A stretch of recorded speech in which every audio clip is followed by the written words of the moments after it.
لا أنت سبحانك إني كنت من الظالمين صدق اللہ العظیم۔ بڑی محبت سے درود پاک پڑھ لیجئے۔ الصلاۃ والسلام علیک یا رسول اللہ وعلی آلک واصحابک یا سیدی یا حبیب اللہ۔ الصلاۃ والسلام علیک یا سیدی یا شفیع المذنبین وعلی آلک واصحابک یا سیدی یا رحمت للعالمین صلی اللہ تعالی علیہ وآلہ وسلم۔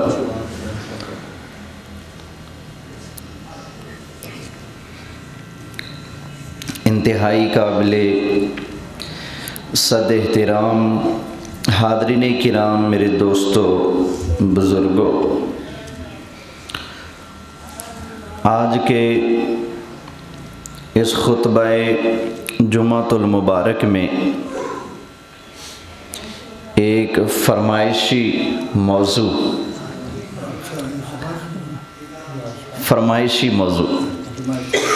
بیان کرنا ہے، اور وہ ہے اللہ تعالیٰ کے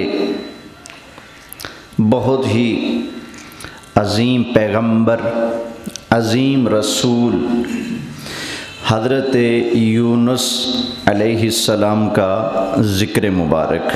سبحان اللہ۔ آپ کا ذکر خیر کرنا ہے، آپ کا تذکرہ کرنا ہے۔ دعا کیجئے اللہ تعالیٰ کامل سمجھ بوجھ اور صحیح بیان کرتے رہنے کی توفیق عطا فرمائے۔ آمین آمین آمین۔ حضرت یونس علیہ السلام کا واقعہ قرآن مجید فرقان حمید میں چند مقامات پر موجود ہے۔ سبحان اللہ سبحان اللہ۔ 17واں پارہ سورہ انبیاء میں اور 11واں پارہ سورہ یونس، سبحان اللہ۔ اس میں تو پوری سورت کا نام ہی آپ کے نام پر ہے۔ سبحان اللہ۔ اسی طرح 23واں پارہ سورہ صافات میں، اور اسی طرح 29ویں پارے میں بھی آپ کا ذکر موجود ہے۔ سبحان اللہ سبحان اللہ۔ حضرت یونس علیہ السلام اللہ کے نبی ہیں، اللہ کے رسول ہیں۔ 23ویں پارے میں سورہ صافات میں اللہ تعالیٰ نے آپ کی رسالت کو بیان فرمایا ہے۔ سبحان اللہ۔ سورہ صافات ہے اور آیت نمبر 139 ہے۔ اللہ تعالیٰ نے ارشاد فرمایا وَإِنَّ يُونُسَ لَمِنَ الْمُرْسَلِينَ،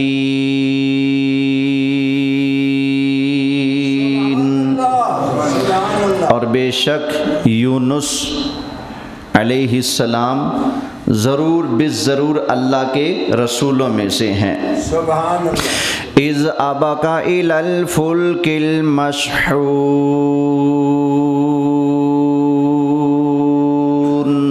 سبحان اللہ۔ اور محبوب یاد کریں جب حضرت یونس علیہ السلام بھری کشتی کی طرف چل پڑے، سبحان اللہ۔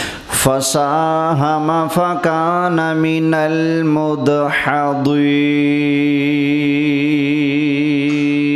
سبحان اللہ سبحان اللہ۔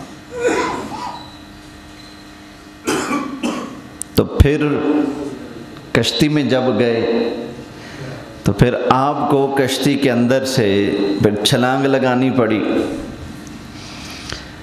پھر آپ کو مچھلی نے نگل لیا۔ فَالْتَقَمَهُ الْحُوتُ وَهُوَ مُلِيمٌ، تو پھر آپ ملامت کرنے لگے۔ آگے اللہ تعالیٰ نے ارشاد فرمایا فَلَوْلَا أَنَّهُ كَانَ مِنَ الْمُسَبِّحِينَ،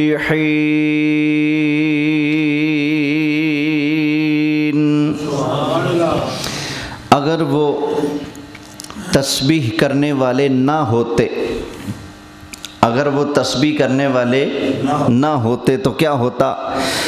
لَلَبِثَ فِي بَطْنِهِ إِلَى يَوْمِ يُبْعَثُونَ۔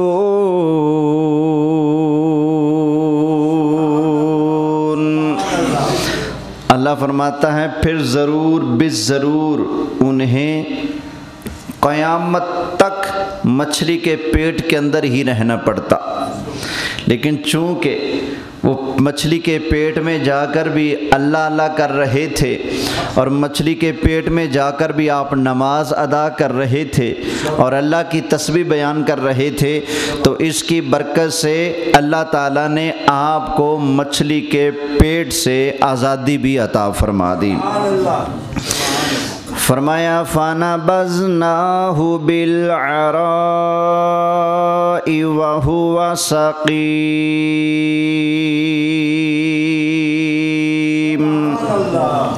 پھر ہم نے ان کو مچھلی کے پیٹ سے نکالا اور ایک میدان میں ڈال دیا، وَهُوَ سَقِيمٌ، کیونکہ مچھلی کے پیٹ کے اندر بند رہے تو آپ بیمار تھے، جب آپ باہر آئے بہت کمزور تھے، بیمار تھے۔ وَأَنبَتْنَا عَلَيْهِ شَجَرَةً مِّن يَقْطِينٍ،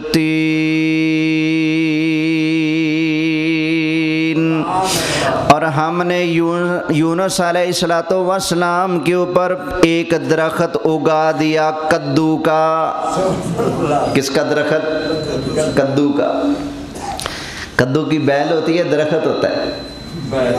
ہمیں ول ہوندی ہے، درخت ہوندا ہے؟ ول ہوندی نا۔ لیکن اللہ تعالیٰ نے جو کدو حضرت یونس علیہ السلام کے لیے پیدا فرمایا، اگایا، وہ بیل کی شکل میں نہیں تھا بلکہ وہ درخت کی صورت میں آپ کے اوپر آ کر سایہ کر رہا تھا۔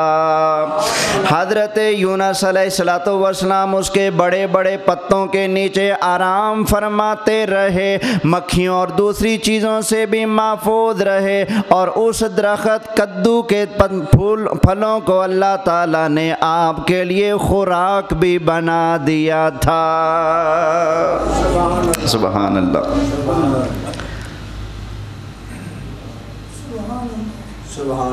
پاکستان میں ایک بندہ تھا، اب وہ امریکہ میں ہوتا ہے، نام ہے ڈاکٹر جاوید احمد غامدی۔ ان کو آئے دن نا بیماری پڑی رہتی ہے، کسی نہ کسی حدیث کا انکار کرنا، کسی نہ کسی آیت کو لے کر بیٹھ جانا۔ وہ کہتے ہیں بھئی یہ قرآن میں لفظ شجر آیا پر ہے، شجر تو کہتے ہیں درخت کو، کس کو کہتے ہیں؟ درخت کو، اور کدو کا درخت تو نہیں ہوتا، کدو کی بیل ہوتی ہے،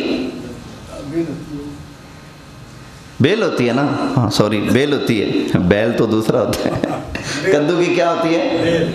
بیل ہوتی ہے، درخت تو بندہ ساری زندگی میں طالب علم رہتا ہے۔ یہ استاد جی ہیں ماشاءاللہ، مہربانی ان کی، چلو میرا لفظ سیدھا ہو گیا۔ کیا ہوتی ہے بھائی کدو کی؟ بولیں کیا ہوتی ہے؟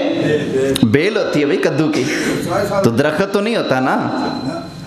تو بھائی کدو کی واقعی بیل ہوتی ہے، لیکن جو کدو اللہ نے یونس علیہ السلام کے لیے اگایا تھا وہ بصورت بیل نہیں تھا، وہ بصورت درخت تھا۔ کیوں؟ اب بتاؤ، کیا یہ جو کدو ہوتا ہے ہمارے ہاں، اس کی بیل جو اگتی ہے، اس کے نیچے بندہ لیٹ سکتا ہے؟ نہیں۔ چھپ سکتا ہے؟ نہیں۔ محفوظ رہ سکتا ہے کسی چیز سے؟ نہیں۔